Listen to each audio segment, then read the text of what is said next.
Good afternoon and welcome to OmniBros Live, the Sunday edition where we pay off our bets for the fundraiser for ComicBooks for Kids, the fabulous organization that puts comic books into the hands of children in hospitals.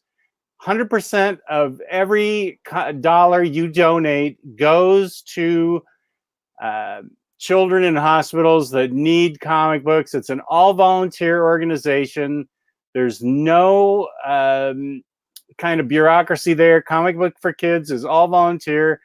Every dime that you donate goes right to comic books and gets delivered to kids in those hospitals.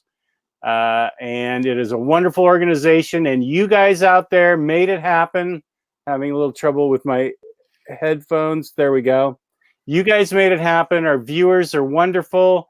We shot for $500. We got there pretty quickly. And then we had a stretch mark goal of 700 or 750. I can't remember, but where we would read old time radio hour of Batman Damned. And we went past that. I think that was $700. And, we eventually ended up at over $800. And just so you know, we never see any of that money. Facebook gets it right to Comic Books for Kids. So there's no monkey business that goes on. It goes right to Comic Books for Kids. And they transform that money into comic books for kids. That's awesome. It is awesome. And there will eventually be 4 of us. One has his still has his makeup going. His makeup artist is a professional makeup artist, and I will. My makeup artist was not a professional, but I think she did a wonderful job. And I will show you my complete outfit. I shaved my beard. I have lipstick on, as you can see. My eyes are professionally done by my wife. And I do have a full, it's hard to move in this thing, but I do have a full Wonder Woman outfit on. That is amazing. I do have a full Wonder Woman outfit on. It's got, let's see, can I get it down lower? Yeah, there we go. That's awesome. God bless. And my wife said, "Do you want me to shave your chest?" And I said, "Absolutely not. Nah. No way." And so now is probably a time, if they still want to be our sponsor, to talk about InStockTrades.com, where you can get your collected editions up to 50% off. Loyalty discounts at another 2%. Right now, they're having a 3% off discount code Weekend2. It does not stack with the loyalty code, but if you want to get 3% off your books, you type in Weekend2 in the code box, and you get 3% off. And that's InStockTrades.com. Every quarter, there's a OmniBros Live discount code. If you're in the United States, you order $50 or more worth of books, you get free shipping, which is amazing. Fabulous customer service, fabulous packaging. That's InStockTrades.com. Nice. So there we go. The comment section is hilarious. Is it on fire? I haven't even looked at it. I see somebody said I'm witnessing greatness. And so as part of this, we I am supposed to review Darkhawk and hope that my electricity doesn't go out during my review. It's Darkhawk. It was the complete collection, or the collection is issues 1 through 9. So what what I did was I went to Marvel Unlimited and I read issues 1 through 9 of Darkhawk, and I will just I don't want to take a shot at Marvel Unlimited because it's a great service, but if you were actually interested in Darkhawk, they make it very hard for you because they've got like 1 through 9, then it skips to 13, then it skips to like issue 30. So if you're actually interested in Darkhawk, had I actually been interested in Darkhawk, Yeah. they made it virtually impossible for me to follow the storyline. I don't know why it was like that. I don't understand why it was like that.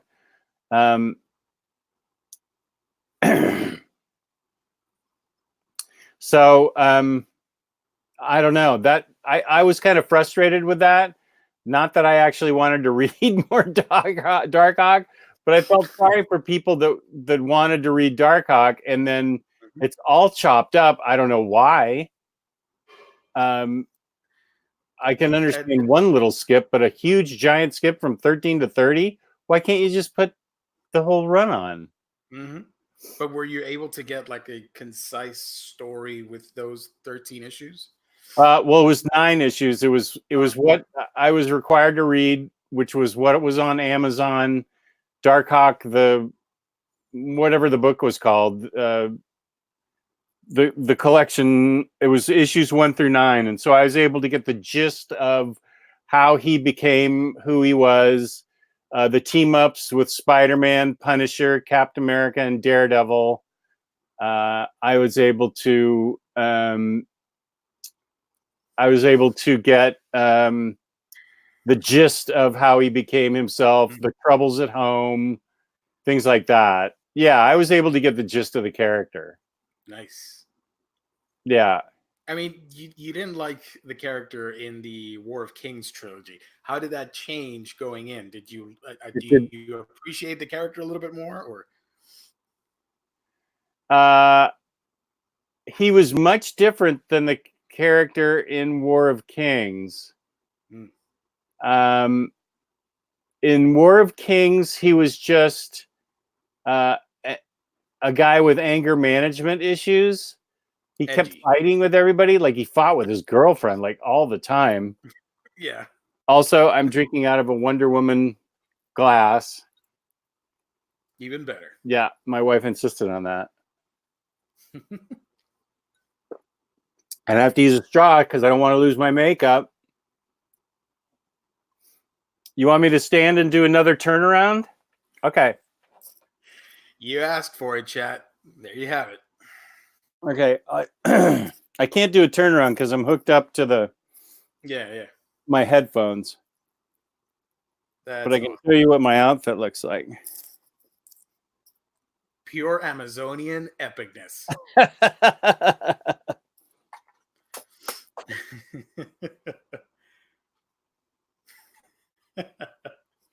Look at the armbands and everything. Hell yeah. And I will say, this wig is hot.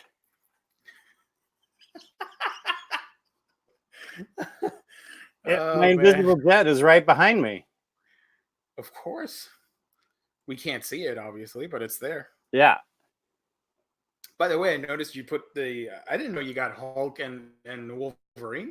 Oh, yeah, I just got them. I forgot they were there. Awesome. That's awesome. I forgot they were right there. Yeah, I just got them earlier in the week. I don't know where to put them. I have a diorama that I bought, and they might go on that. Yeah. I just posed them right there because I didn't have any other place for them. But I think on the diorama, that'd be good. And I've got to figure out a way to get Hulk Wolvie suspended in air going at Hulk, like on the cover. Yeah. Of that famous book.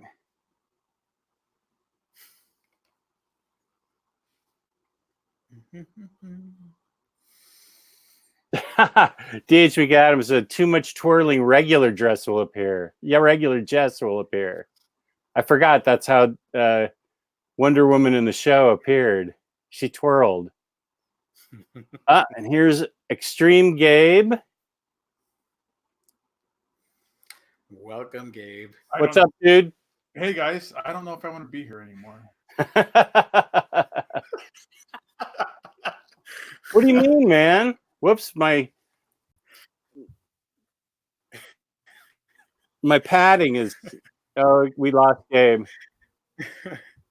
I'm back. Oh, there He you saw my... I'm back. he saw my padded bra exposed. There's a lot of you exposed right now. I don't think the padded bra is the part we need to worry about.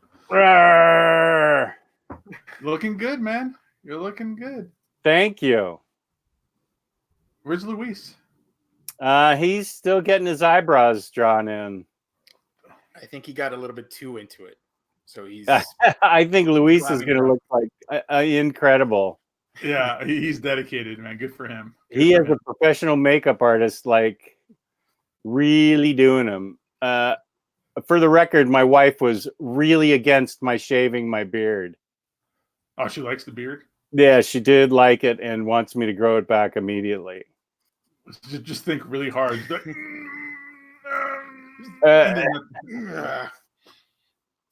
I tried that, but nothing happens on my head. Worlds in Ink. Who's the model who replaced Jess? That's a huge upgrade. So I don't know. Am I in the middle of my review then of Darkhawk, Gio? Do you think? Should I just continue? Yeah, sure. Okay, let me pull it up. I read it on my iPad on Marvel MU. Mm-hmm. So what about? Who is Darkhawk? Why is he so great? Well, I didn't really find him that great. I found it to be... Okay, where was it? Darkhawk. There it is. Previous in series. Oh, anyways, hey, what's up, everybody in the chat? I didn't really get to say hi. Oh, yeah, I didn't actually introduce Weekend Geekdom and Extreme Gabe, my co-hosts. There's Weekend Geekdom and Extreme Gabe. Yeah, thanks for showing up, everybody. This is what you see before you is all because of your generosity with your donations to a wonderful, worthy, and magnificent cause of comic books for kids that puts comic books in the hands of sick children in hospitals. And, that is correct. And allows senior citizens to come on our show with a gender bend. And we love everybody. Can you imagine if this is somebody's first time watching the show? That's awesome. I love it. Yeah, this would be like the first time my mom catches this show and she'll be like, "What's going on?" And I'm like, "Mom, who are you? I don't talk to you. Why are you even bothering looking at my show?" Darkhawk is a kid who has a mom that is a DA. Let me just grab some. This is from issue 3. The main guy, he's going up against a hobgoblin and a crook, a major sort of mob guy named Bazin. His mom is a DA in the force. His dad is a cop. His mom is constantly going after Bazin and getting death threats. His dad looks like he's a crooked cop from the very first issue. He disappears looking like a crooked cop. Now, obviously, he's not a crooked cop. We wonder why he's disappeared. I can't answer that because the collection that I read was only the first 9 issues. And at the end of the 9th issue, he shows up saying that he has to stay undercover because it's safer for everybody if he looks crooked, and if it's safer for everybody if he stays undercover. That was like one. I think Luis is waiting to get added in. Up. Let's see what he looks like.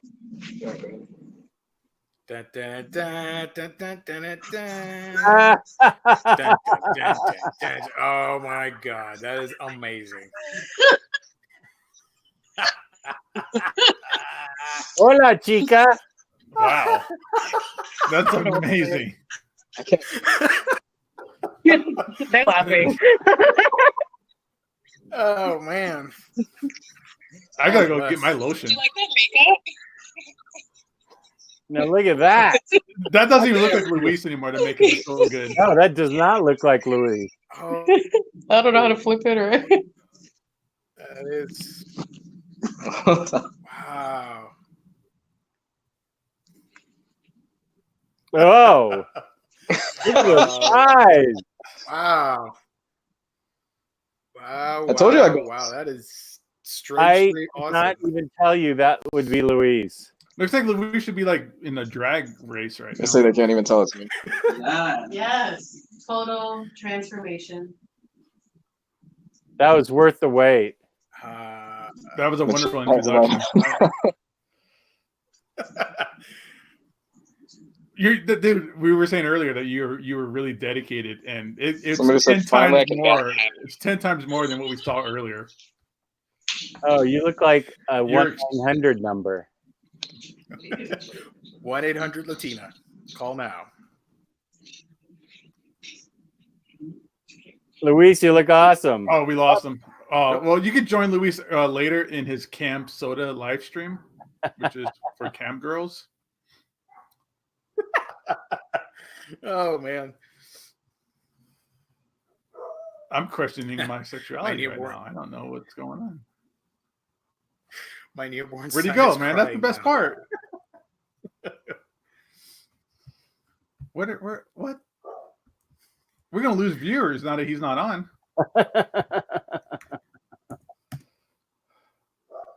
Do we still have the link? We still have the link to the donation drive, right? I mean, I'm sure people just want to give us still participate a little bit. Wait, here he is again. Put it in our chat, and I'll put it into the YouTube chat. Oh, it should be in the link, right? Or it should be in the description, I would think. Yeah, What? we're discussing putting the link in the chat. No, you told me we should.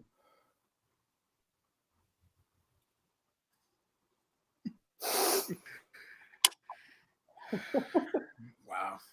You Now it's guys are $5.99 a minute. awesome. Yeah, that's right. $5.99 a minute. Happy Halloween, everybody. Yeah. Happy Halloween. Hey, that's Little- This is a new way of life. What do you mean? Welcome to a new era of OmniBros Live. OmniBros and Sisses mixed together. Yeah. Oh. Don't hate me because I'm beautiful right now. I gotta move you around. Hold on. You know, this is oddly freeing. The skirt is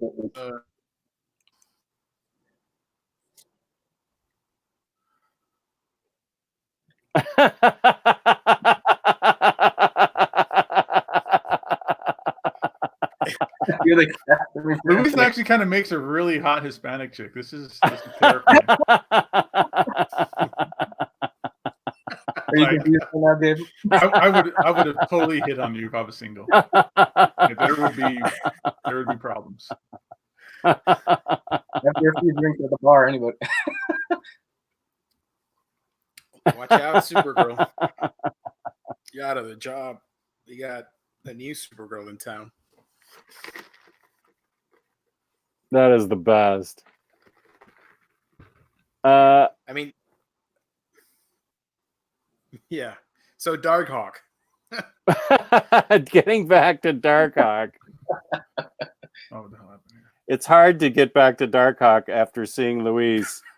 There's a lot of things hard right now. Oh dear. Anyway, so his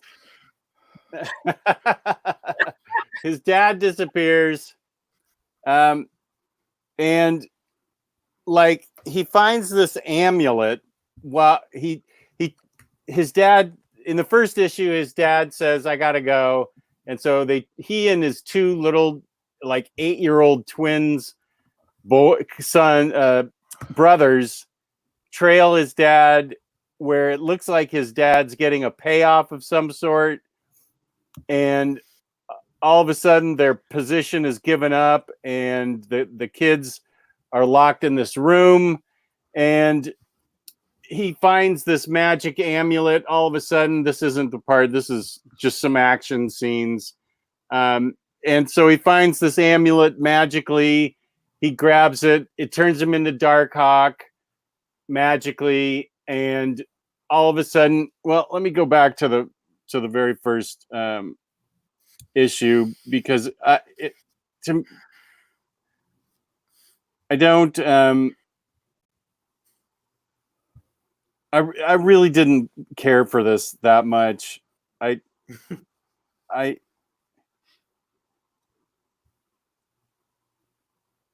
Okay, Dawn of the Darkhawk. Hobgoblin and Bazin are the bad guys. This looks like a Spanish Courtney Love who can't figure out if she wants to be a man or a woman.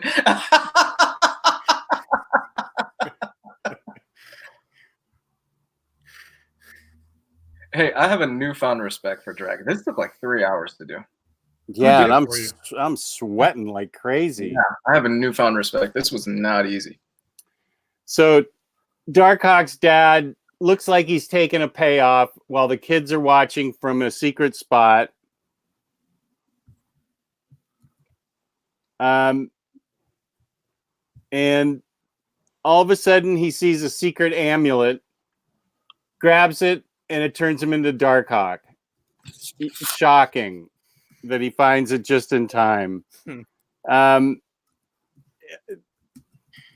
Then he uses his weapon to defeat the bad guys, but now they think his dad's. They all wonder about his dad because he took the money and threw it and bolted, and so he's mopping up the bad guys as he's Darkhawk, and he kills a guy, and he kills the guy that was trying to kill him, and he kills without remorse. That comes into play later when Spider-Man, he has a team up with Spider-Man, and Spider-Man tells him not to kill people. So he doesn't have a problem killing at first. Here's the scene where he confronts his dad, and his dad bolts, and it doesn't make sense. It doesn't. He's like, gotta go, see ya. It looks bad, I know, bye. And I'm like, what are we talking about? Why is that even part of it? And the coloring in this is very weird. Like sometimes Darkhawk is red and sometimes he's blue, and I just think it's a very goofy first issue that all of a sudden. And Darkhawk, please don't make my electricity go on and off because I'm criticizing your first issue. But there's all kinds of Darkhawk is a high school kid who basically never goes to class, blows off all of his obligations to his mother and kids, and tries to be Darkhawk, and it doesn't make any sense at all. He never goes to school. Somehow there are no repercussions for that. He's always late with his mom. He never takes care of the kids. He never does any chores around the house. He's always out running around as Darkhawk. So, okay, but if this is supposed to be real life, when are the repercussions for his blowing off his girlfriend and his friends at school? And he never goes to school, so he's like a truant, and his father runs off, and his mom is constantly getting shot at by these guys that she's prosecuting. And I didn't. It sounds a lot like Spider-Man. It sounds like Peter Parker to me. Mm-hmm. Well, Peter Parker never in school, never hangs out with his friends. He blows everybody off. Well, yeah. And I didn't like the art. Well, the art's okay, except when you get full body shots because they're all out of proportion. I'm not sure. Was Darkhawk popular in the 90s? 90s Gabe, was he a popular character? A bit, yeah. He was popular because it was it was the 90s. It was a new character. There was a lot of hype around every new character that came out. But honestly, it wasn't. It was kind of the outfit and stuff like that. But obviously, he didn't last very long. I think he was a hot minute kind of character. Mm-hmm. Yeah, I don't know. A lot of it didn't make much sense to me. I read it. I really tried to read it with an open mind. I read it in not in a Wonder Woman outfit, so I was comfortable. So it didn't have anything to do with the Wonder Woman outfit. I read it in street clothes last night. Jess, you and I got super chats, man. We got tipped. Well, we did? Yeah. Ooh. Nice. Yes. Thank you. Hey, shout out to David Todd for his awesome $2 super chat. And then Gabriel Daddy. I'll call him Daddy. Gabriel Daddy. I like that. He gave us a $5 super chat, and it's really cool, like the GIF of I'm gonna say it's a fox in a kimono, like a ninja fox, saying good job. So we appreciate it. Like I said in the chat earlier, it's gonna take a lot of money for Luis to get all that makeup taken off of him. he may keep it. Apparently my ass is worth $7. So So I don't know. It just, even for the 90s, I liked 90s X-Men comics because at least they had like a goal they were trying to reach, and they would reach it, and it would be continued. Maybe it'd be continued in New Mutants or something, and there'd be a crossover, but at least they had something they were trying to get. But this just never went anywhere. It was like constantly looking out for, it was always like, where's Daddy? I'm not going to school. I'm going to be Darkhawk. And Mom, why are you continuing? It was written for 8-year-olds. And I am no longer 8. And even at 8, I have a feeling that I acknowledge the goofiness of Legion of Superheroes in the Silver Age. It was goofy. I admit it. I still love to read it because it's nostalgia. But I just did not dig this. It was not. I don't know how he got popular. If he was popular, it didn't make any sense. It was roundabout. It all could have been this could have been solved in like 4 or 5 issues instead of stretching it out to 9 that didn't go anywhere. It went nowhere. And the same issues in issue that were around in issue 1 were still around in issue 9, not getting any closer to being solved. And I just thought it was boring, lame, and repetitious. And I was not happy with it. I think there were a lot better comics in the 90s that I could have read. And so far, I still have my power on. So perhaps he's not. I think he took a day off. Wait a minute. Is that my wife? Yeah, Patty's in the chat. How'd my wife get in the chat? I sent her a link. Did you really? No. If I was going to send her any link, it'd be a link to this room so she could jump in. How did my wife even know how to get here? You're in trouble now, Jess. I got on my own. You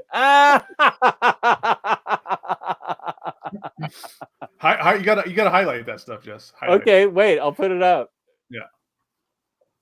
So how many issues? That is do my you wife. think, Jess, do you know how many? We got one more thing. McCaven Comics. Yeah, I'll highlight this in just a sec. Hello, Patty. Yes, no marriage proposals yet. Except I am having warm feelings towards Louise. Yeah, I make a sexy bitch. You do. McCaven Comics, $5 from McCaven Comics.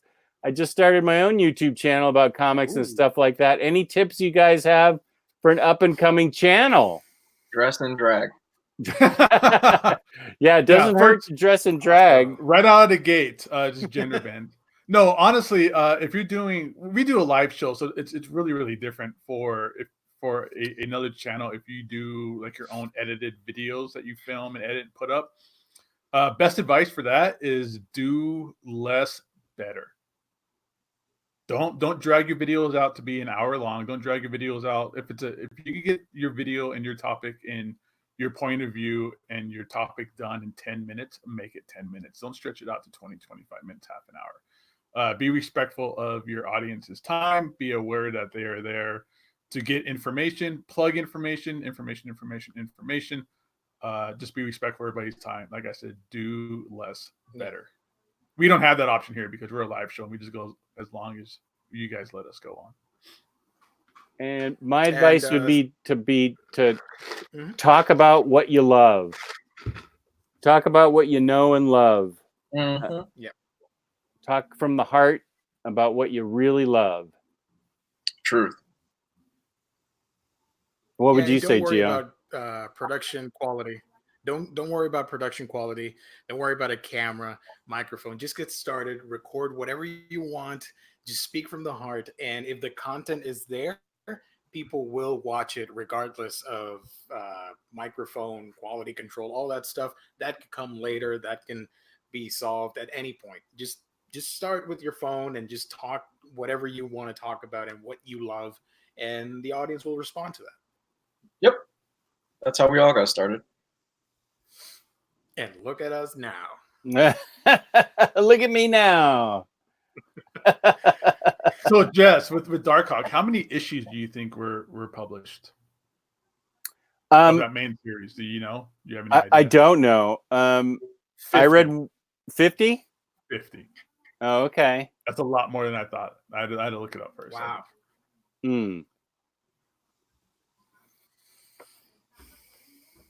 So he was popular enough to have 50 issues, yeah. Well, a full Vertigo run.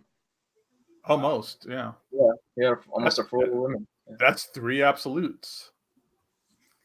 Or 2 APSA buses. We could get an Omni out of Darkhawk. Let's make it happen. Why not? Jess will buy all of them. No, I wasn't interested in following it further at all. I didn't care about what happened to his dad or his mom or the brothers or him. That's harsh. Yeah. You're like, fuck his family. Yeah. I don't care what happens to them. I don't care.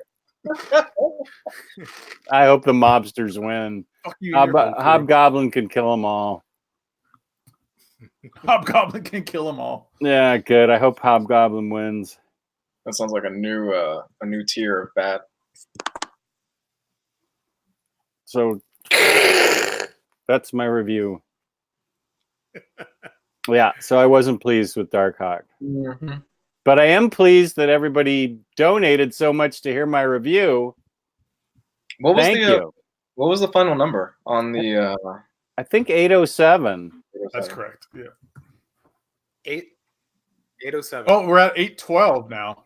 We got a couple more donations. Oh, we did? Awesome. Ooh. People were waiting to see if we followed through, I guess. That's awesome. This like I said, this is going to go down in history. I don't know if that's a good thing or a bad thing, but I know when I close my eyes, I can still see Jess and Luis. Yeah, I'm a good looking bitch, man. I don't care what anybody says. I hope you should go out tonight. You don't know how tempting it was. You should go to Disney World or go to Universal or whatever hooker street there is in Orlando. Hooker Street. I hook up in Negro Orlando. Hit up Sean and you guys go do something. Well, for $100, I'll look at the mailbox like this. I think you go out and make some serious. If you were here in Vegas, I would just take you to Fremont Street and you'd make some serious cash. I think I can make some money. Yeah. NFL dude, he gave us Oh, boy. $1. That's awesome. And another cool. I like these emojis and Woohoo. stuff that they have in here now. I didn't notice that. I didn't know you could do that. That's awesome. Yeah, that's awesome. Yeah. I Well, didn't thanks. either. Thanks. NFL dude's been around for a long time on the show. So let's get him. Literally woke up to this. I'm so sorry. We have 60 people watching, but only 18 thumbs up. I think we need more likes. I mean, look at what Luis and Jess did for you guys. I know. Come on. Hobgoblin can kill them all. 2019 Diana Prince is savage. Hell yeah. So who is next with their review? I guess that would be me. All right. I can go. Oh, yeah. Okay. Whoever wants to go. Do it. I'll go. I'll knock this out quick. Okay. It's Kelly Sue DeConnick, so this will be quick. Okay, so my review, God damn it. I was tasked with reading Bitch Planet and Pretty Deadly. The thing that both of these have in common is that the artists are far greater than anything Kelly Sue DeConnick has done. So she's piggybacking off of their success. And it's one of those cases where the art is so, especially in the case of Pretty Deadly, which I only got through a few issues of that. Pretty Deadly to me, the story makes no goddamn sense. It's like when she's talking about a rabbit and the rabbit's talking to a fucking butterfly, and I don't give a shit about the butterfly or the rabbit. I don't care. I really don't care, Kelly Sue. Okay, so it doesn't help me at all. Emma Rios is really the star of that book, and she's really what saves that book from being the colossal fucking train wreck that it actually is. And I will give Emma Rios credit with that because the stuff she draws in there is beautiful. It genuinely is. It's some of the most beautiful stuff that I've seen in a while. So that's really where that review ends. It's a pass. You don't really need to see it other than if you want to look at pretty pictures by Emma Rios. So there's that. Bitch Planet is actually more of an interesting concept where you've got Bitch Planet is basically where you've got all these women that it's basically Orange is the New Black in space. You've got all these women that they have been deemed non-compliant. And once you're deemed non-compliant, they send you outside to a space station where it's basically a huge, it's basically like a prison. And they keep you there, and it's basically just you see all these different characters interacting, and some of them are trying to escape. And it's very much Orange is the New Black, and it has an interesting concept. And look, I'm not going to beat around the bush. It's very clear Kelly Sue DeConnick hates men. So with that said,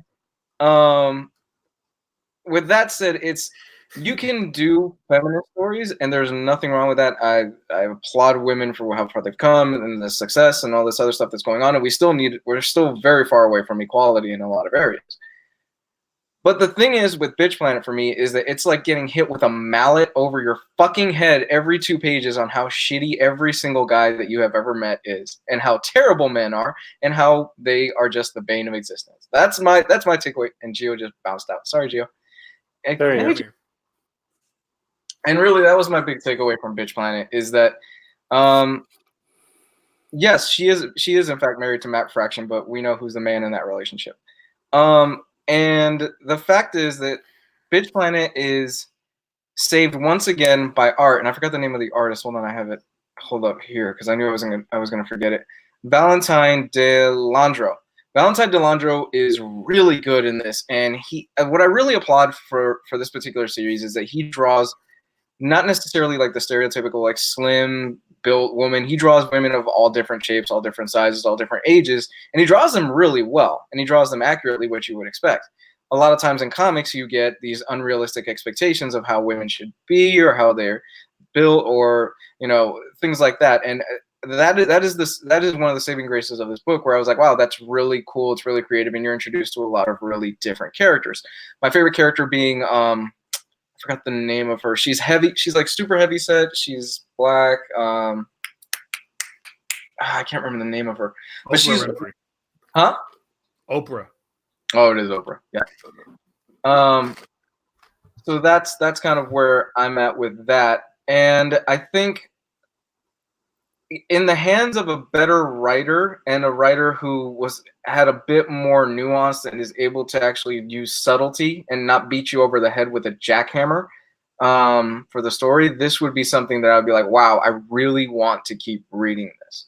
I think of the 2 stories that I've read, Bitch Planet is probably the more straightforward and more easily digestible one, with Pretty Deadly being the story of more, you have to really look into it. You really have to kind of follow every line, and you kind of have to dig deeper as to what the fuck Kelly Sue was trying to say. It really didn't do much for me. Again, I only read a few issues of Pretty Deadly. I didn't get through all of it. But you know what? I'll give Pretty Deadly a borrow, because I do think there is some substance there, and there is a story to be told there. And I just think, like I said, with a much stronger writer, the concept is interesting enough that I could see myself being like, wow, I really want to keep reading this, and I really am interested, and I'm invested in these characters. I just think it really didn't do much for me, though. So that's a borrow, and what's Bitch Planet? Bitch Planet is the borrow. Pretty Deadly is the pass outside of. Okay. You can just Google Emma Rios' art online, which you absolutely should, because Emma Rios' art is gorgeous in that book. Okay. Sweet. Okay, good. That was Fast and Furious.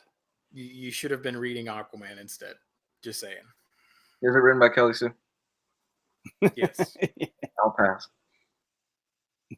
I'm going to take a shot in the dark and say she makes Mera the Queen of Atlantis before the end of the first 4 issues. Is that true? She was already queen, but... Gio, you broke up, man. Can you hear me?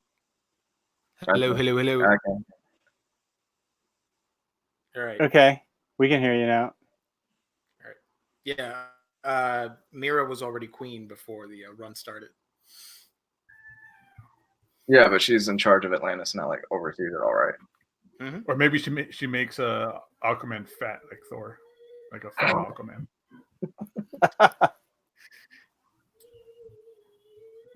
Yeah, that made Mera queen first. That run was actually really freaking good. I know it's not part of our reviews, but the first hardcover, I did a video on it.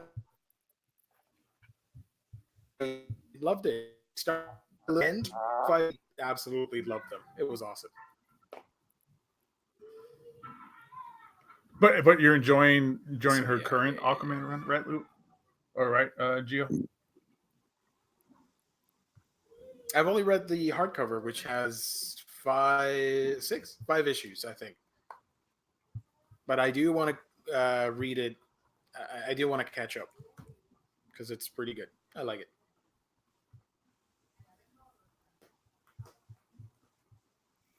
But Gio, you're the heartless one in the group, the soul of Black Ice, and you were tasked with watching the fabulous Inside Out, the greatest Pixar movie ever. Yeah, what did you think? I thought Coco was better. Oh, okay. It's all subjective. I still think Ratatouille is underappreciated. I am going to apologize. Because I said some bad things about Inside Out. And I was 90% wrong on my comments. Wow. I liked it. I really enjoyed it. I thought it was pretty heartwarming. I didn't cry. I still am not a fan of Bing Bong or whatever the hell his name is. What?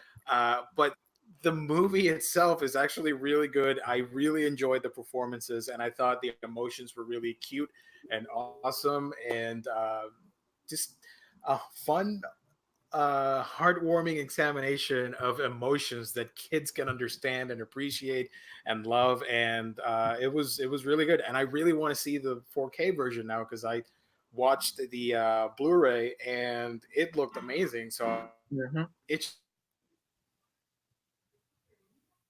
and it was heartwarming and touching. I really liked it, and I see why I go back and think, like, man, this movie spoke to the inner child in me, and it made you think about your own life and what you've been through and your emotions and your past memories and all that stuff. I thought it was really well done, and I can understand why people consider it one of the best Pixar movies ever. I really didn't wholeheartedly like the whole Bing Bong Bada Bing thing, but other than that, it was a pretty solid movie. You heartless bastard! How did you not? The Bing Bong stuff was like I can think I can see where Gio's come from. That was really there just to purely make you cry, but yeah. it's also there to kind of let you know that you have to give up your childhood sometimes in your imagination. Yeah, no, I got that message is pretty solid, and I get it. And if I do think hard about it, I'm gonna get sad and probably be affected by it. But I'm just built like an emotional wall around me right now, so I didn't care.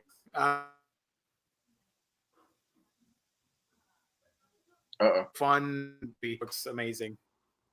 The animation looks great. I'm sorry I dissed on it. What more can I say? And I rewatched Coco. I didn't cry, but I do see the brilliance of it because I already own it and I've watched it more than once, and it's a great movie. It's just when Mama Coco thing happens, I already that's going to happen. So I'm like, it's our time to go, man. I guess. But yeah, Inside Out, which was the main focus of my part in this whole crazy charity episode, was awesome. It's not my favorite. My favorite Pixar movie is still WALL-E. I love that movie to death, and it still gets me every time. Yeah, that's my favorite. But yeah, I go back on everything I said about Inside Out. It was awesome, and I will watch it again whenever I get the 4K edition because I do want to get the Disney Pixar movies in 4K. Oh, dude, that thing must look awesome in 4K. I can just think they of look great now. Coco looks amazing in 4K. Oh, must. Yeah. Real quick, Jess, we got a $10 super chat. Yeah, I saw that. I meant to go up to that. Whoa. It says both Jess and Luis look awesome. I don't think you could go into such detail. You would definitely make heads turn. Thank you, Jeffrey Roberts. That's a big donation. Thank you, buddy. Wow. Well, that's not a donation. That's going to us. That goes into the slush fund for OmniBros.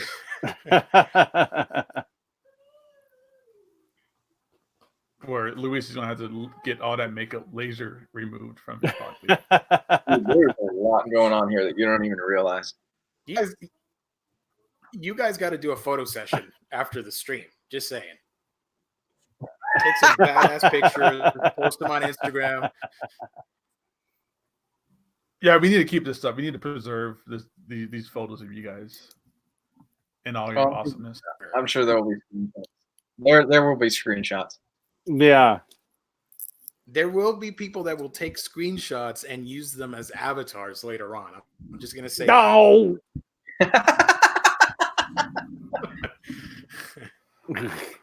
I wouldn't expect less from our awesome viewers. That has to be a thing. Yeah. I see T-shirts coming. Oh no, it's football. It's football. So yeah, he never shows up on Sundays. Yeah, because I got to go watch the Raider game later. I forgot you guys. That's not control.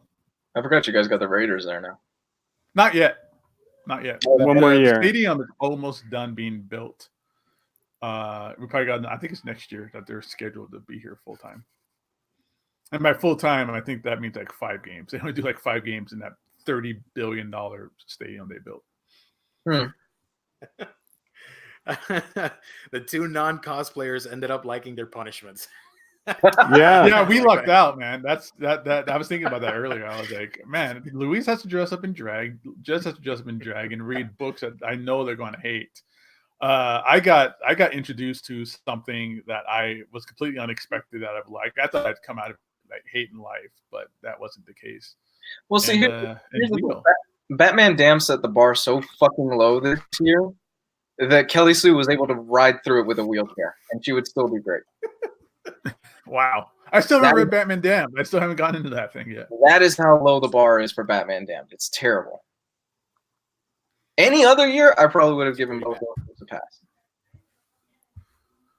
Are we gonna do like for the Omnis this year, the yearly awards ceremony show? Are we gonna do award stuff, or do we already kind of know what that's gonna be? Is that just kind of just beating the dead horse at this point? I think it's universally agreed on from all of us that Batman Damned is the worst book this year. Don't speak for me, Fool. Oh, yeah, he hasn't read it yet. Yeah, here's $5 from NFL Dude 56. I saw some drag queen cosplayers at LACC. Jess and Luis would fit right in. Right on, man. Jess and I will be joining the Infinite Crisis crossover at CW later this year. NFL dude, did you stop by? Did you stop by Torpedo's booth at LACC? I'm just wondering. And cosplayers at conventions suck. You're gonna be here next year, right, Jess? Not Jess. Gabe for MegaCon. I hope Jess will be there too. Yeah, Torpedo's going to be at MegaCon in April, and Sweet. I'm scheduled to be there. So We need to plan a meetup. we have time to hopefully anybody out there in Orlando, whoever's going to make it to MegaCon, we'll have an OmniBros meetup. See if you can get out there, Jess. I will definitely check up on that. Yeah, it'll be in April. I think Gio should try and hit a flight to Orlando. It's not that far from Puerto Rico, right? April, May? No, it'll be May. Yeah, you should try and make it out here. Yeah, I'll Dude, try. you sleep. You can stay here if you want for a few days. Yeah, I'll see what can happen. Yeah, that way you can save money on a hotel. Mm-hmm. We should all just get a hotel for a MegaCon and just make that like the OmniBros, like rock star. We're gonna fuck up this hotel room kind of party. Send the couch through the window. TV I'm surprised. set. I'm surprised Gabe hasn't read Batman. Damn, you got 100 signed copies at the store you're trying to move. we haven't really tried to move it yet. They're still sitting in the back room. They'll get out there sooner or later. They'll get out there. Yeah. No, I haven't read. I mean, I have access to like obviously I have access to it. I just haven't grabbed it. Oh, my punishment.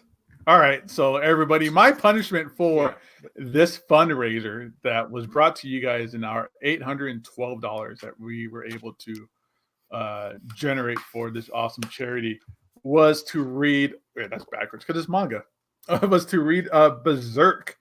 This is my first foray into. Let me take that off. My first foray into the world of manga. And for those of you who haven't heard of Berserk or don't know anything about manga yet, not that I'm an expert or anything like that. This is definitely not going to be like Gabe's the expert and I'm going to talk down to everybody. Berserk is a long running manga that I'm going to need some help from Gio. I think like the late mid 90s. I'm going to say 1994 this started. Or was it 98? I don't know. Either way, it just started out a long. So it's a 8.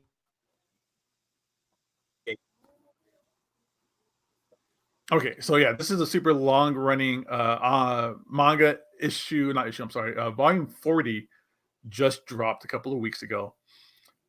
This is a book all about, so far from what I read from these 3 volumes, is about this main character here named Guts, who is like a warrior / maybe mercenary / just overall the biggest badass that you will ever come across. He has a huge, massive iron sword that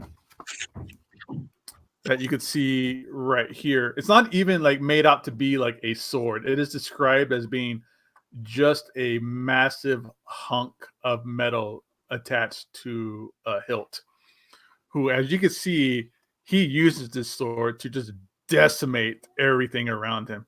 This book is extremely violent. It is one of the best times I've had reading a book in a long time. Mainly because it starts off with Guts having sex with a demon on the first page here. So yeah, he is a like a loner ranger type character who is through the series completely tortured by demons. He has a brand on his neck that causes him, whenever he passes by like a graveyard or wherever there's dead souls, where these dead souls' pure task is to try and drag him to hell. As he goes through these adventures through this countryside, basically just minding his own business. He's just one of those type of characters who just mind his own business, is like a Hulk character, and things just fuck with him. And many of these things that mess with him are, like I said, demons from different dimensions trying to drag him to hell. It is kind of an old-timey like think of like Castlevania. If you watch like the Castlevania Netflix series, where these villages that he kind of rolls through are all controlled by like the preachers and the religious type of that area. He is joined by, I'm trying to find a good picture of her in here. This is kind of like your stereotypical manga idea, or at least my stereotypical manga that I had, that he is joined by a naked little fairy girl. But it's nothing gratuitous or anything disgusting or adult like that. It's all very kind of just fun and cute. She kind of tags along with Guts just for apparently no reason, just to kind of help him out. She is also his healer. So he is the biggest badass who cares about nothing else other than just going around and killing and wiping out demons. The great thing about this book, as I get into the idea of manga and what I like manga so much, is this first volume. If this was like a video game, he went through like the first 3 bosses of a video game in this first manga, where he's being attacked by a count, where he's being attacked by different soldiers. Like he's attacking demons this whole time through this book. So I think this is a great pick. This is definitely something that Gio and Luis told me that I need to read so that I could get into manga, and they were 100% right. These were quick reads. I was able to go through these books very, very quickly. Volume 3 is nothing but pure action. There is very little, very, very little dialogue. There's dialogue like this in here. But for the most part, it is just action and violence and demons. So have you have you started volume 4 yet? Because volume 4 is really where things start kicking off, because it goes back in time and you see like, the origins of a lot of characters. Have you started that yet? No, I haven't gotten volume 4 yet. I'm waiting for that to show up in the store. I'm definitely into that. Yeah, once that in, I'm 100% going to pick it up. So volume 1 is basically you get you don't really get introduced to Guts, so you don't really know much information about him. You kind of just jump in on him, kind of roaming through the countryside, and things start attacking him and going up against him. And like I said, it's like he goes through the first 3 bosses in this first series, where he's going up against. I'm trying to find good pictures in here, because the art in this is really, really well done. I mean, it's black and white and some gray tones. But if you've ever watched anime and if you read this book, you could actually see the action happen. You could hear the voices, you could see the speed lines and the attacks, and you really get a great sense. I got to go back and check out the anime, but I'm told I need to wait till I get to like around volume 14, because I don't want to spoil anything for myself. So the first volume here is he goes to this castle, or he's brought in there to be tortured, and that brand on his neck brings out these demons to attack him. And there's just a lot of demon work in here. Here's the brand on his neck, and that brand on his neck, basically, they call him a sacrifice, where it seems like he is basically destined to be owned by the devil or by hell and the creatures of hell. And that's what's going on in this book so far, is the creatures of hell are trying to claim their property.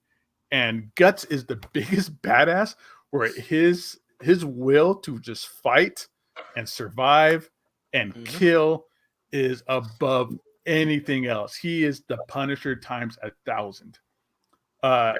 He also has this really cool. He's missing an arm, but it's replaced by a metal arm, metal hand that also has like a fully automatic crossbow. Yeah, that he uses just to wipe out absolutely every. You can see some action with it here, right? Where he just uses that just to wipe out everybody in this book. So he goes to this. He gets sent to this castle to be tortured. More demons come out to attack him. Here's one of the demon creatures that he has to fight. I love the art in this book. It's it's wonderful. This is the kind of book that normally you wouldn't think you would like, because there's absolutely no redeeming characters in this book. There's nobody in this character that you can kind of relate to or like, other than Puck, who is a little pixie, the little naked pixie fairy girl.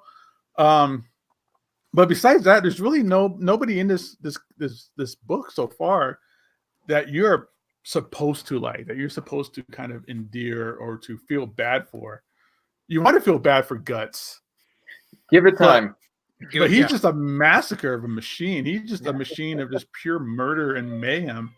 Give it time, Gabe. Get through volumes 4 through 13, and you'll see. Mm-hmm.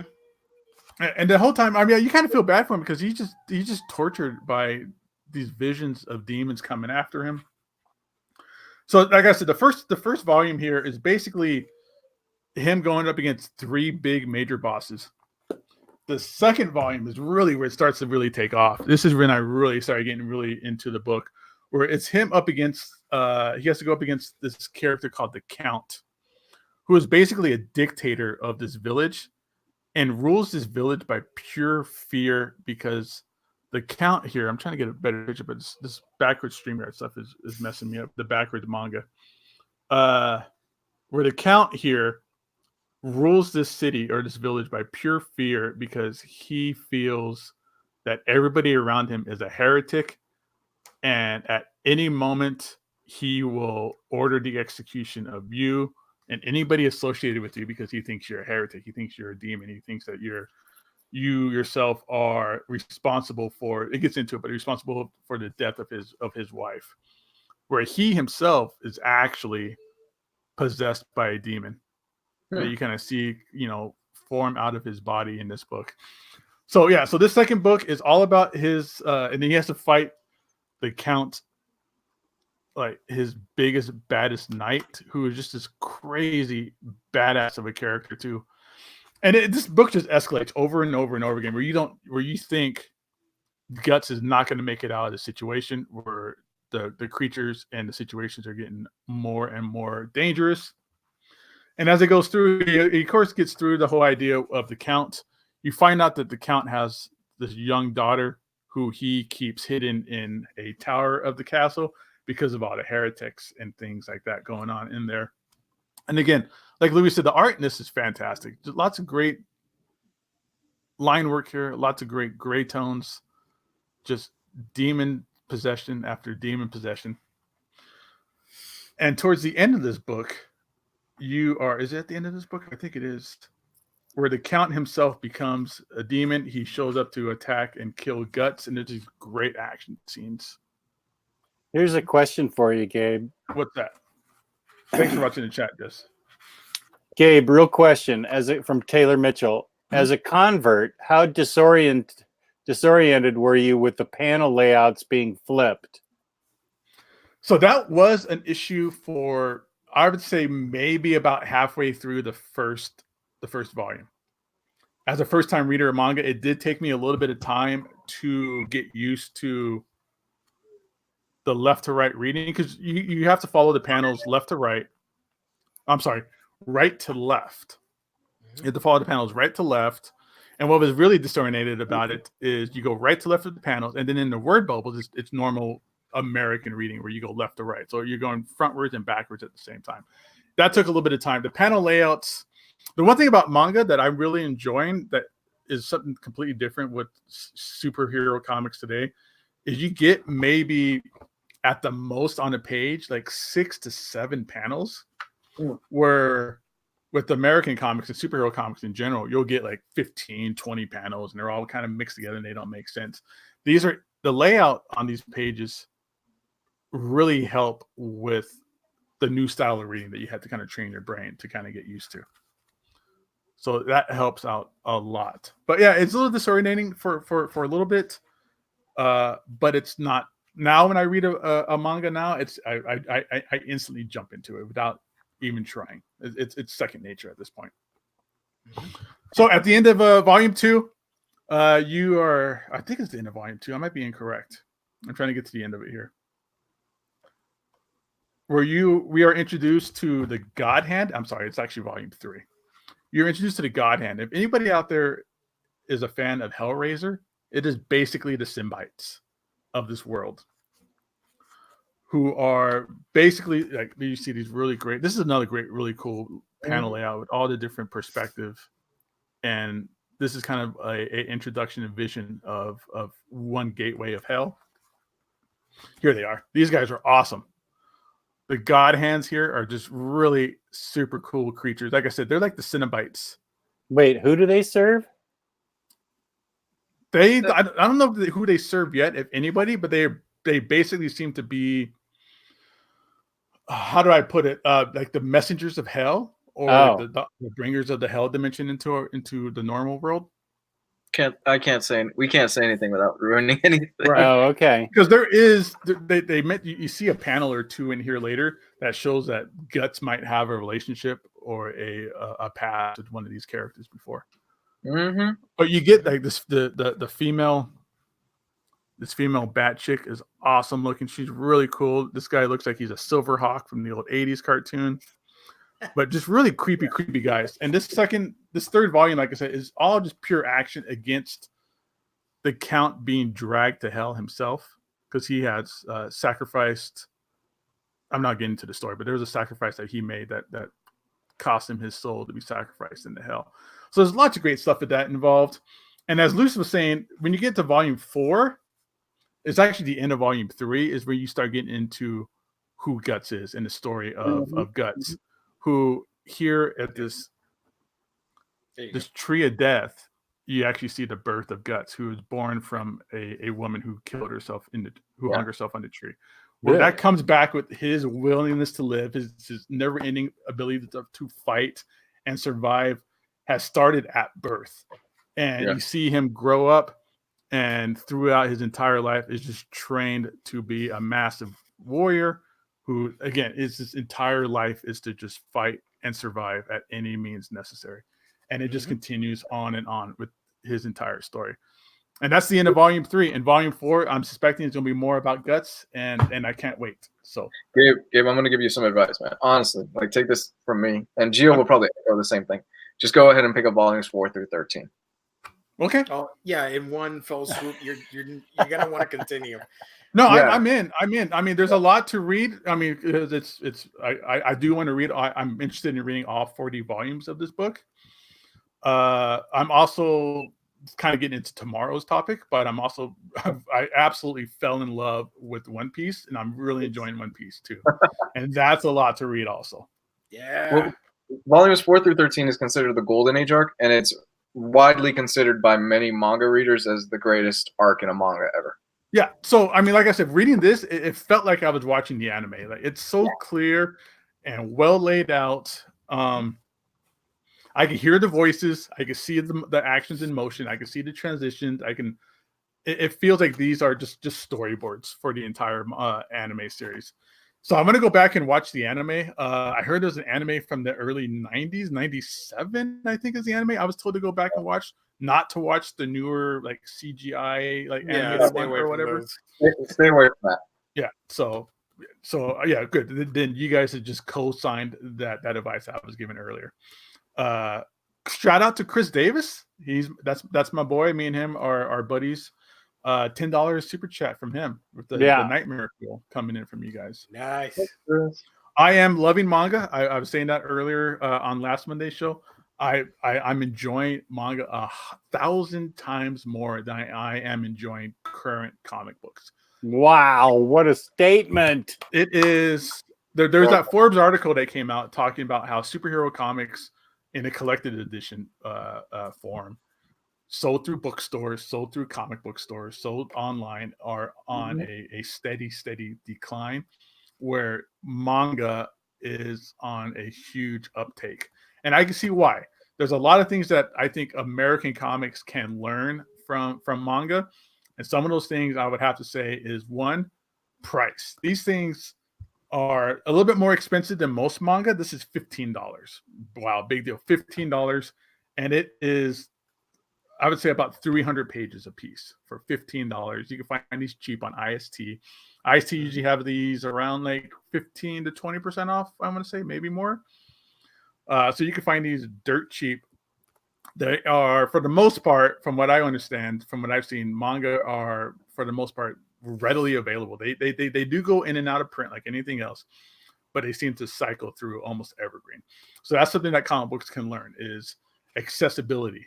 Accessibility right now in current comic books is a disaster. It's really hard for newcomers or even first-time readers or lapsed readers to kind of get back into American superhero comics because of the numbering system, the story layouts.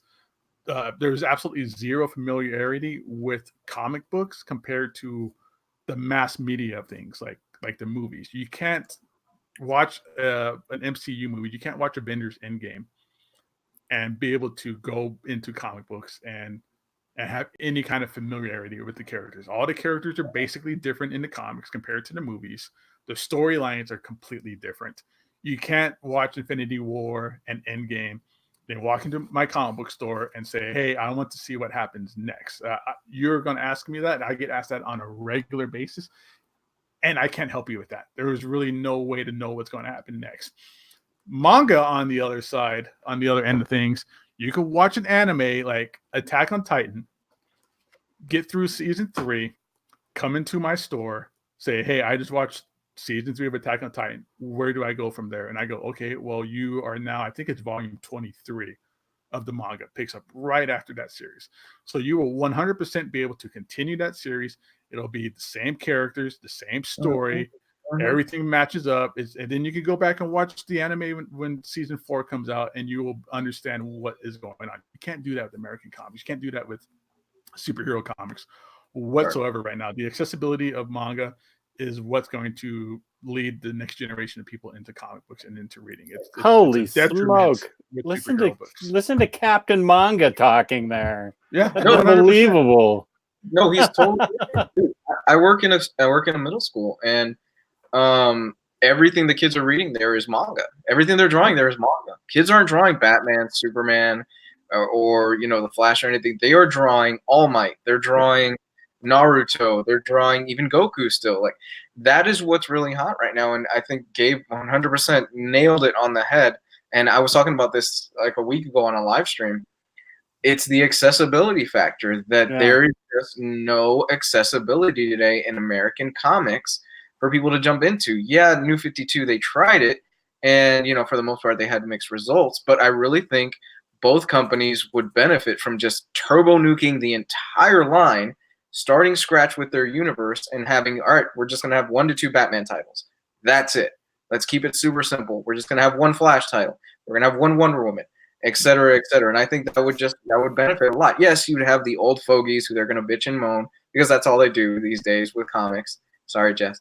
I'm an old fogey dressed up as Wonder Woman. That's all who visit comic book stores these days are people who grew up on comics, who understand, all right, I understand the renumbering. I know it changes the numbering. I know what volume this is. I know how to look this up. And, they know how to do research. That's one of the problems is you have to almost have a Wikipedia entry to be able to understand what's going on. You have to do some research to see where it's at. Where's the renumbering?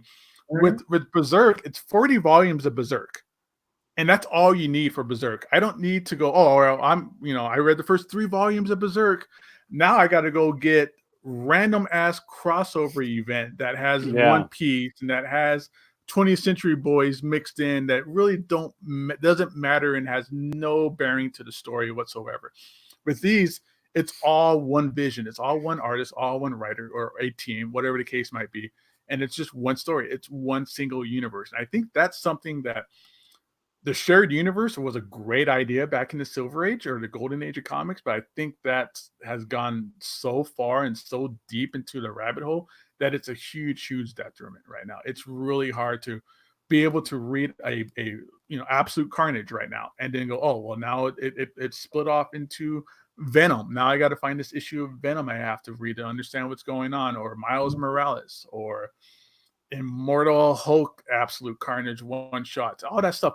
All the stuff that we really complain about with comic books, you don't see with manga. There's no variant covers. There's no renumbering. For the collected edition community, all the spines match up. For those of you that have like this weird, like spine, OCD, they all match up. I mean, it's all the thing. They like I said, they might go out of print, but they seem to go in and out on a fairly regular basis. So if you miss one, you give it some time, and it's an almost evergreen, which is again a thing that is a problem with American comics. The numbering system, they just now Kelly Sue DeConnick's Aquaman is volume 1. What the hell are you talking about? How's that volume 1 when there's 60 years of Aquaman. There's a volume 1 that just came out not long ago with the Abbott and Landing and stuff. Detective Comics had great from the start of Rebirth, that great James Tynion run of Action Comics, volume 1, 2, 3, 4, or whatever. And now it's back to number 1 again with a creator change. That's the kind of stuff that's just really hurting and detrimenting the system right now. Variant cover. There's no variant cover nonsense with this. You just get the book that you need to get. But yeah, so that's why I'm loving these comics. I've lost my love for current. I still love comics. I've been reading for 30 years. I will still love the books from the 90s. That's never going to change. That's my collection back there. I've been purging my collection to kind of make it more to the 90s stuff that I grew up with, 90s, early 2000s stuff that I still love and hold dear. But going forward, I'm going to just wait to find the things that I do like Venom, Absolute Carnage, Immortal Hulk, maybe 1 or 2 DC titles. And that's really it. But once it starts getting into these crossover events and this nonsense and the possibility of DC 5G, another reboot, it's harsh. It's really hard to follow that as a 30-year reader. And imagine being a new person going into a comic book store for the first time and you can't find the volumes that you want. You can't find a jumping on point. You can't follow what's going on. I deal with this on a regular basis. This is coming from a retailer. This is coming from me, who on a regular basis have people coming in and wanting to know how to get their kids into comics or how to get themselves into comics or where to go next. And it's almost impossible. You have to kind of convince them to try something different, to try, I know you want to read what's going to happen next with Ant-Man, but here's a Ant-Man by Nick Spencer instead. It's totally different. He has a kid, his kid's a teenager, and they have these great adventures, and there's a guy in a bear suit. Just go with it. But they don't want that. They want the Paul Rudd version, or they want the Chris Pratt Guardians of the Galaxy, and you don't get that in comics. There is this complete divide between the two movies and the comics, and that great divide, that gap, is what's going to separate comic book fans and prevent more fans from being from being comic book fans. And One Piece, Jess, I don't have it here with me. That's your gateway drug into manga. I 100% guarantee it. You remember how all the fun that we had reading Super Sons last year? Yeah. That's One Piece, but better. It's so much. It's incredibly fun. That Berserk, the deluxe, is that books 1, 2, and 3? The first deluxe is these 3 volumes. Yes. So that's why that's a big deal. And so Berserk Deluxes 1, 2, and 3 is like the first 9 volumes. Mm-hmm. Yes. Yeah. Each one has 3 mangas. Yeah. You think One Piece is the book for me then, huh? Yeah. Get One Piece. I'm reading the 1, 2, 3. It's 3 volumes in one. It's a big fatty trade paperback. I mean, there's 90 volumes of One Piece out there, but if you get the 1, 2, 3, there's only 30, so it's not as scary. But it's a fun read. It's a quick read. It's exciting. It's fun. It's a young, it's a young boy. There's another thing especially with One Piece too. There's a lot of like lessons learned as a little kid. Determination, following your dreams, and stuff like that. You miss out of comic books. You don't have. I learned a lot about comics. I learned about X-Men. X-Men taught me a lot. About diversity and understanding different people. But One Piece is really getting into like follow your dreams and be who you want to be and continue following what you want to do. Don't take people for granted. Great stuff like that, and it's just super fun. It's just about this little boy who was not he starts out as a little kid, and maybe I think where he's at now, let's say he's like 17, but he just wants to be the king of the pirates, and he's going around finding his crew to become the king of the pirates. And he ate this special fruit, and now he's like a rubber man where he can stretch his whole body out, and he does these really cool punches and attacks and stuff. So okay, yeah, you'll like it. That'll be. I will consider it.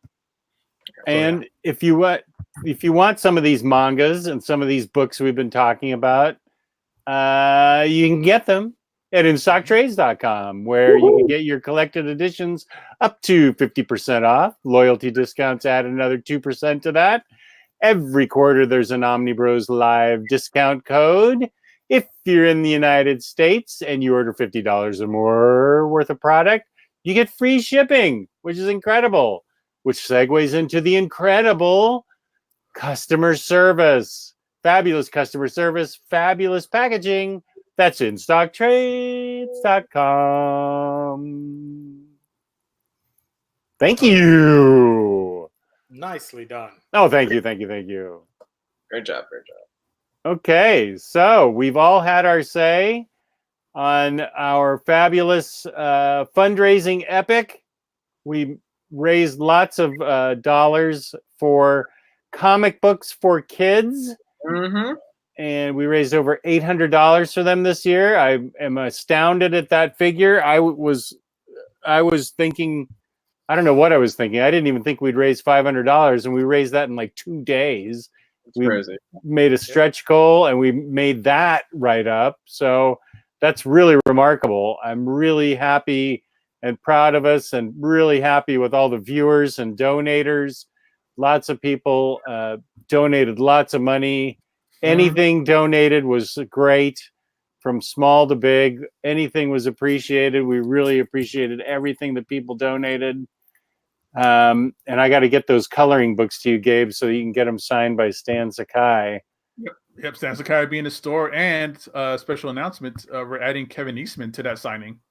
Mm, We got the creator of the Ninja Turtles there, and the creator of Usagi Yojimbo too.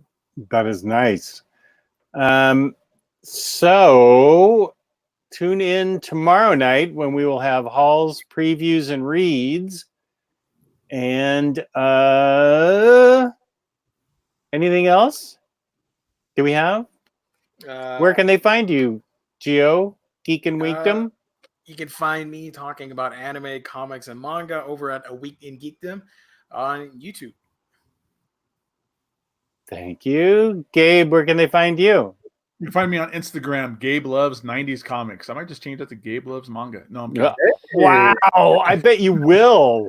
No, I don't want to be a poser. I've only read like 3 mangas. I don't want to be that guy. Yeah, but you're all fired up about it. Why not? I am fired up about it for sure. Dave, you should try My Hero Academia. Get your superhero fix that way. I have volume 1. I have volume 1 of that. I have volume 1 of Century Boys. I just don't want to spread myself too thin. Cool. And get kind of bogged down, or get a huge unread log of mangas and stuff like that. And yes, I will be dusting off that Akira box set, but that's gonna have to happen later because I'm stuck with Berserk and One Piece right now. And Sexy Lou, where can they find you? Yeah, OmniDog, I'm glad you brought it up. You can find me at Comics Guide 101. Just real quick, I would like to plug the person that hooked me up with the makeup and the makeup artists themselves, because usually people pay for this type of thing, and they did it pro bono. So I'm really appreciative of them. You can find them at Z Content House. That is ZE, then Content, then House, HAUS on Instagram. And the official makeup artist that did this work today is Official Fidel, OFFICIAL, Fidel, FIDEL, on Instagram and on Facebook. He did a great job, and I thank him so much for his time and for doing this work for free. Well, thanks to you and to all of them for getting up extra early to do all that makeup too. Yeah, this took, honestly, I have a newfound respect for people that do drag. This took 3 hours to get this done. Wow. Yeah, this took about 3 hours. Well, I have a shout out to my lovely wife who did my makeup, and I really appreciate all the time and effort she put into it.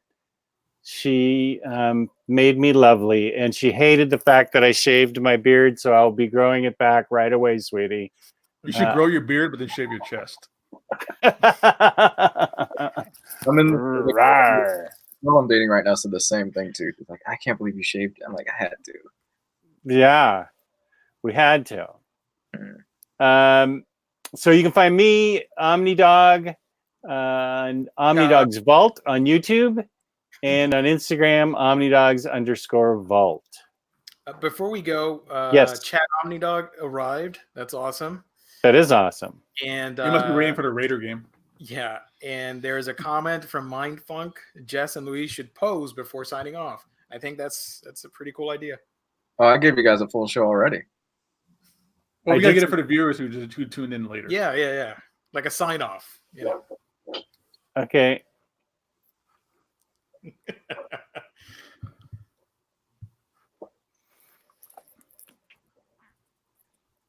Remember, you guys asked for this.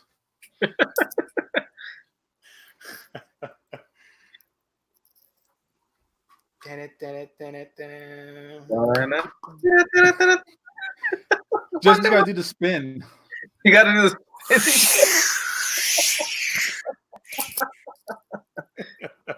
And then you can see my lower costume. Yeah. Woohoo!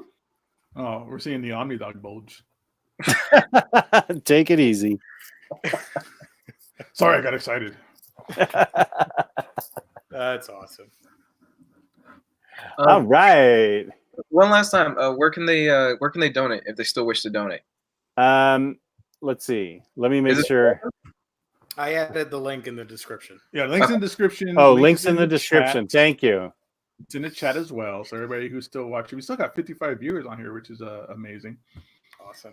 So yeah, if you're so inclined, I mean, you know, we still would like for people to donate. You don't have to, but you do have the options. I know a lot of people were asking where they can do that.